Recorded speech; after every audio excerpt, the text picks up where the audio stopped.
इस धारावाहिक की घटनाएं और पात्र काल्पनिक है। इनका वास्तविक जीवन से कोई संबंध नहीं है।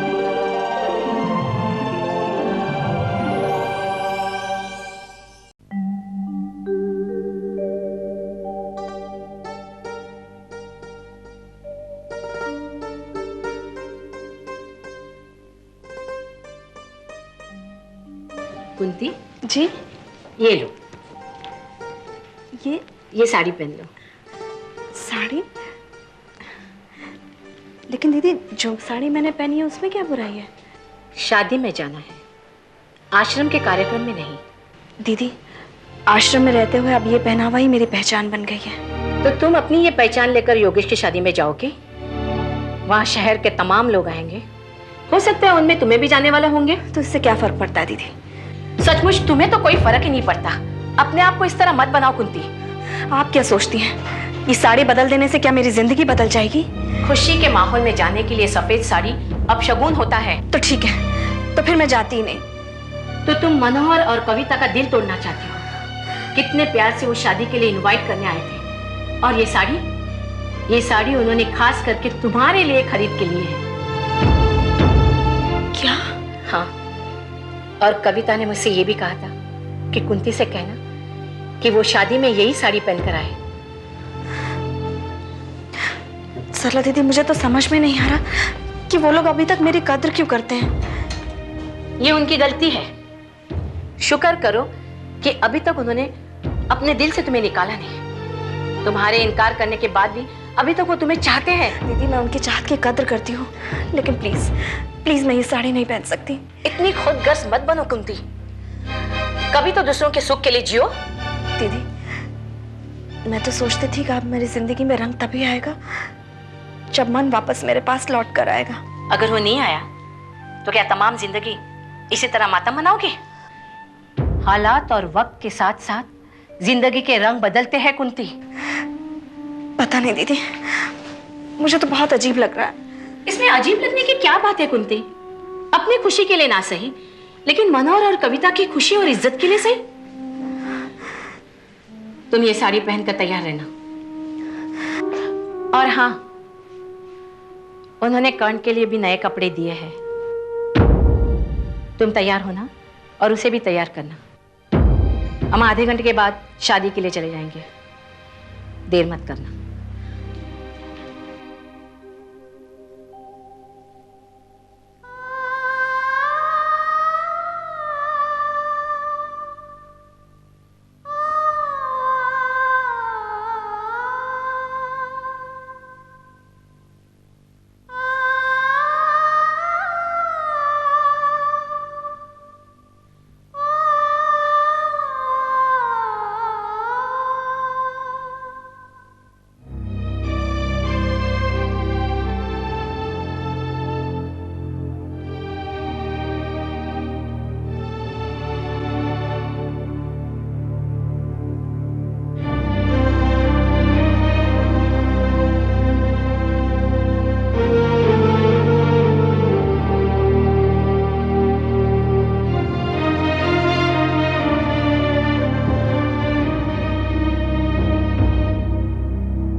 क्या यार गजेंद्र, तू अभी तक घर पे ही बैठा हुआ, निकला नहीं? मनोहर, वो मैं तू भी कमाल करता है यार। मैंने सोचा था कि तू जल्दी आ जाएगा तो हम दोनों दोस्त दरवाजे पर खड़े होकर मेहमानों का स्वागत करेंगे, और लगता है तू खुद मेहमान की तरह आने वाला है यार। मैं बस अभी तैयार होकर निकलता। क्या तू अभी तक तैयार भी नहीं हुआ? ऐसा क्यों कर रहा है यार? अरे यार, मुझे कौन सा सजना संवरना है, अब मैं अभी तैयार हो जाता हूं। देख गजेंद्र, मैंने तुझे समधी बनाने का वादा किया था। हाँ, समधी। बेटी किसी और की, बाप किसी और का। क्या है यार, तू अभी भी उसी उलझन में उलझा हुआ है। देख गजेंद्र, तूने मुझसे वादा किया है, तूने हाँ की है, अब तू पीछे नहीं हट सकता, वरना वरना लोग क्या कहेंगे यार। और वो बेचारी वो लड़की आरती, उसका तो दिल ही टूट जाएगा। अरे नहीं यार, तूने जिम्मेदारी सौंप कर मुझे इज्जत दी है मनोहर, इज्जत। तो फिर देर मत कर, जल्दी आ जा, थोड़ी देर में सारे मेहमान आने वाले हैं। तेरे चक्कर में यार मैं भी तैयार नहीं हुआ। अरे तू तो तैयार हो जा, मैं बस निकलता हूं अभी। तो फिर तू जल्दी आ, ठीक है?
कुंती के बाबूजी, कुंती के बाबूजी। हाँ, क्या है? ये देखो।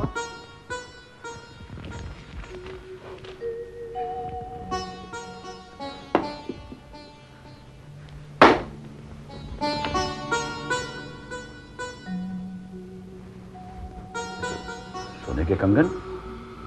ये कंगन मेरे बाबूजी ने मुझे शादी में दिए थे। मेरी माँ का सपना था कि वो अपनी बेटी को 10 तोले का महंगा कंगन पहनाए। मैंने आज तक इन्हें बहुत सहेज कर रखा है। तो कहना क्या चाहती है? मैं इन्हें आपकी अलमारी में रख रही हूँ। क्यों? अपने पास क्यों नहीं रखती? कल अगर मुझे कुछ हो जाए, मैं रहूं या ना रहूं, आप कुंती को ये कंगन उसकी शादी में जरूर देना। क्यों ऐसी बातें करती है तू? कुंती की शादी में तू नहीं रहेगी क्या? अगर मैं ना रही तो क्या मैं अकेले कुंती की शादी करूंगा? ये शादी ब्याह की जिम्मेदारी मर्दों के बस की बात नहीं है। अगर मैं मर गई तो क्या कुंती की शादी नहीं करोगे?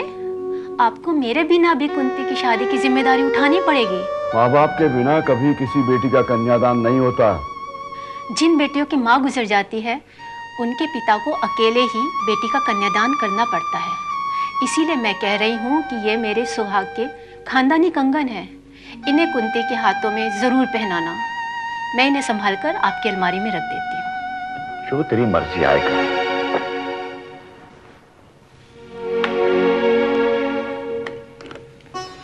देखिए, आप मुझे गलत मत समझिए।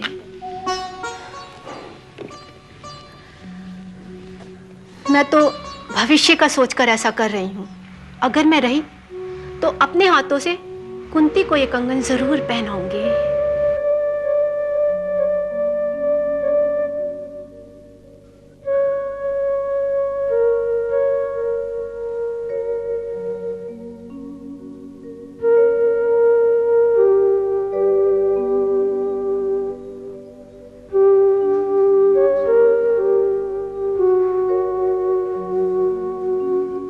जो अधिकार मुझे तुझसे हासिल होना था, वो मुझे दूसरों से मिल रहा है। कुंती, तूने मुझे कन्यादान का मौका भी नहीं दिया। अब तू भी इन कंगनों की हकदार नहीं है। तेरे भाग्य में सुहाग के कंगन थे ही नहीं।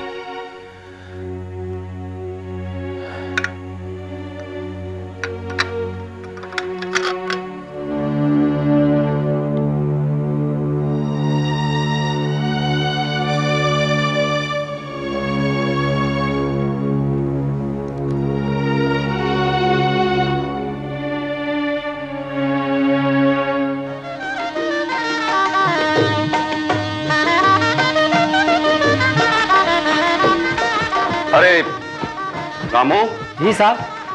वो पंडित जी सब ठीक है ना? कोई चीज कम तो नहीं है? ठीक है। अरे नमस्ते। धन्यवाद धन्यवाद। अरे कैसे हैं आप? बैठिए बैठिए आप प्लीज। नमस्ते, आइए बैठिए प्लीज। और सुनो, कैटरिंग वालों को बोला कि खाना पीछे गार्डन में लगेगा। हाँ वो तो मैंने बोल दिया साहब। ठीक है। और वो मैं घर में जितने लोग हैं वो और सारे मेहमान जो आए हैं सबको नाश्ता सर्व होते रहे पूरे टाइम, किसी को शिकायत नहीं होनी चाहिए। वैसे देखूंगा मैं भी, पर तुम नजर न जाओ।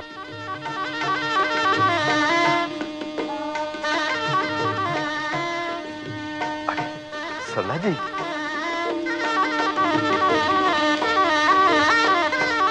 नमस्कार सरला जी। नमस्ते। नमस्ते अंकल। नमस्ते बेटे, कैसे हो? बधाई हो। धन्यवाद, आपको भी बधाई हो। हम लोग टाइम पे है ना? लेट तो नहीं हुए? अरे नहीं, बिल्कुल नहीं। आइए आइए प्लीज। आओ बेटे। क्या आपका अपना घर है सरला जी? आपके अपने ही बेटे की शादी, आपको पहले आना चाहिए था। वैसे शादी का मुहूर्त कितने बजे का है? और पंडित जी ने 12 बजे का टाइम दिया है, उसके बाद ही शादी की रस्में शुरू होंगी। कुंती बेटे, तुमने यहाँ आकर शादी की रौनक बढ़ा दी और मेरा सम्मान भी। अंकल, आपने बुलाया था तो मैं इनकार कैसे कर सकती थी? और वैसे भी सम्मान तो आपने किया है मेरा। अच्छा तो यही कारण है। ओ कुल्लू कुल्लू कुल्लू कुल्लू तो पाला बच्चा है। हाँ? मनोहर, शादी में बहुत ज्यादा लोगों को बुलाया है? नहीं नहीं, ज्यादा लोगों को नहीं बुलाया, कुछ ही लोगों को बुलाया। हाँ वो कुछ लड़की के रिश्तेदार भी है ना, वो भी आए हैं। काफी लोग आ चुके हैं, बस कुछ ही लोग आना बाकी है। आप लोग बैठिए, मैं कविता को खबर करता हूँ। कविता, आ रही हूँ मैं। नमस्ते बेटा। सरला जी, आप? बहुत बहुत बधाई हो। आपको भी बधाई हो। कैसी हो बेटा? अच्छी। कन्या भी आया है। हेलो। कविता, वो पंडित जी को सारा सामान दे दिया था ना आपने? हाँ, पूरी थाली तैयार करके दे दी है। ठीक है। सरला जी, शादी में इतना काम होता है, आज पता चला। तैयार होने को भी टाइम नहीं मिलता। एक लौते बेटे की शादी है, इतनी आसानी से थोड़ी होगी। सही कहा आपने। कुंती बेटा, देखो ना, आरती सुबह से तैयार हो रही है। कितनी लड़कियां जा चुकी है उसे तैयार करने के लिए, अब तक तैयार नहीं हो पाई। जरा तुम जाकर देखो ना। जी मैं। जाओ ना बेटा प्लीज। कुंती, जाओ ना, कर्ण को मुझे दे दो, मैं संभालती हूँ। हाँ बेटा। सुमन, कुंती को आरती के रूम में ले जाओ बेटा। जाओ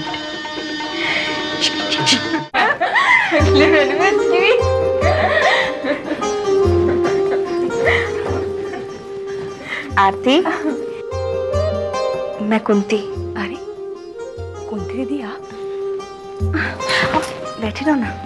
अरे कुंती दीदी, आपके बारे में मैंने बहुत कुछ सुना है और आज मैं बहुत खुश हूँ कि आपको देख भी लिया। पता है आरती, योगेश से तुम्हारी शादी की बात सुनकर मुझे बहुत अच्छा लगा। योगेश की जितनी भी तारीफ की जाए उतनी ही कम है। सच दीदी, ये तो मेरी किस्मत अच्छी थी, वरना ऐसा सुख मेरे हिस्से में कहाँ था। अरे ऐसा क्यों कह रही हो तुम? तुम्हारी तकदीर में योगेश से शादी होना ही लिखा था।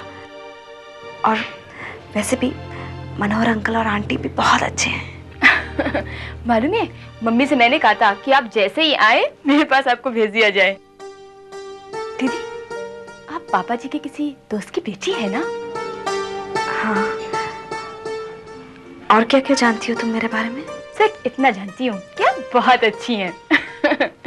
और योगेश की मम्मी पापा आपको बिल्कुल बेटी की तरह प्यार करते हैं। बस इतना ही जानती हूँ मेरे बारे में। अब मिलनी हूँ तो सब जान जाऊंगी। देखो ना कुंती दीदी, ये लोग इतनी देर से सजा रहे हैं और अभी तक मैं तैयार नहीं हो पाई हूँ। तो मैं सजाती हूँ।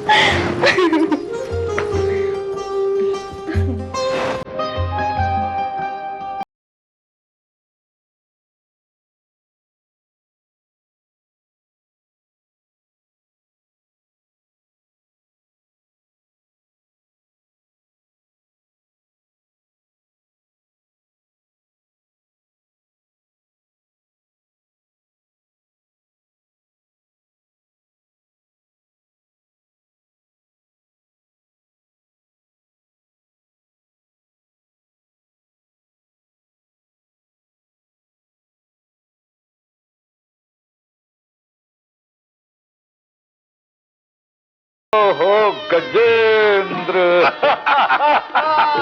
मेरा यार आ गया, मेरा यार आ गया। तू आ गया तो लग रहा है सब आ गए। मुझे तो आना ही था। क्यों नहीं आएगा? समझी जो ठहरा। हाँ इस तरह से मेरा मजाक मत उड़ा। अरे इसमें मजाक की क्या बात है यार? और यूं भी दो समझियों में थोड़ा मजाक का रिश्ता तो होता है ना। तैयारी तो हो गई है ना? हाँ सब फर्स्ट क्लास। साहब भेजिए। नहीं अरे लेना यार, तकलीफ क्यों कर रहा है? तकलीफ की क्या बात है यार? एक दोस्त की हैसियत से आता तो ठीक था, लेकिन तूने तो रिश्ता ही बदल दिया है। अब उस नाते से तो मैं बेटी के ससुराल का पानी भी नहीं पी सकता। क्या? और नहीं तो क्या? तुम जाओ नहीं। अब जब रिश्ते की हामी भरी है तो उसे पूरी तरह निभाऊंगा। ये किस जमाने की बात कर रहा है यार? लोग कहां से कहां पहुंच गए, जमाना बदल गया। बदल जाए जमाना, रस्म रिवाज वही है अभी भी। ओ यार ठीक है, चल जैसी तेरी मर्जी। अरे चल कविता से नहीं मिलेगा? कविता से नहीं। क्यों? समधन से मिलेंगे। अरे भाई आज तो बहुत कविता। नमस्ते भाभी जी। नमस्ते भाई साहब, आपने आने में बड़ी देर कर दी। अभी तो शादी भी शुरू नहीं हुई है। आप सलाह जी को तो पहचानते ही होंगे। इस शहर में ऐसा कौन है जो इन्हें नहीं जानता। नमस्ते। नमस्ते। अच्छा भाभी जी ये बताइए कि मेरी बेटी कहाँ है? ऊपर अपने कमरे में। ये स्टेयर्स के राइट साइड। अच्छा भाभी हो क्या? हाँ भाई साहब माफ कीजिएगा, मैं इनसे आपका परिचय करवाना ही भूल गई। ये है आरती की मामी। भाई साहब, आपने हम पर जो एहसान किए उसे तो भुलाया ही नहीं जा सकता। मैंने कोई एहसान नहीं किया बहन जी।